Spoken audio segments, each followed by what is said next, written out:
أعوذ بالله من الشيطان الرجيم. بسم الله الرحمن الرحيم. السلام علیکم ورحمۃ اللہ وبرکاتہ ومغفرتہ. چوتھا کلمہ توحید. توحید معنی اکیلا.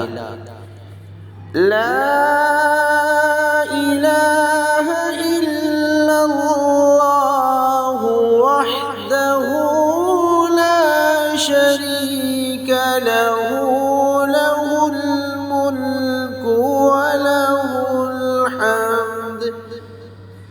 وَلَهُ الْحَمْدُ يُحْيِي وَيُمِيتُ وَهُوَ حَيٌّ لَا يَمُوتُ بِيَدِهِ الْخَيْرُ وَهُوَ عَلَى كُلِّ شَيْءٍ قَدِيرٌ.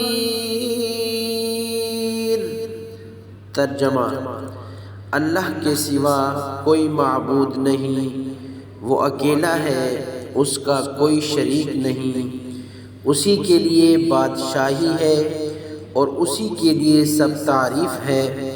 وہ زندہ کرتا ہے اور مارتا ہے اور وہ خود زندہ ہے، اسے موت نہیں آئے گی.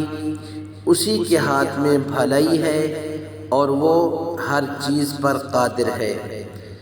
چوتھے کلمے کی فضیلت بیان کرتے ہوئے حضور نبی کریم صلی اللہ تعالی علیہ وسلم نے ارشاد فرمایا کہ جس شخص نے بازار میں داخل ہوتے وقت اس کلمہ کو پڑھا، اس کے نامہ اعمال میں 10 لاکھ نیکیاں لکھی جاتی ہیں، 10 لاکھ گناہ مٹائے جاتے ہیں اور 10 لاکھ اس کے درجات بلند کیے جاتے ہیں.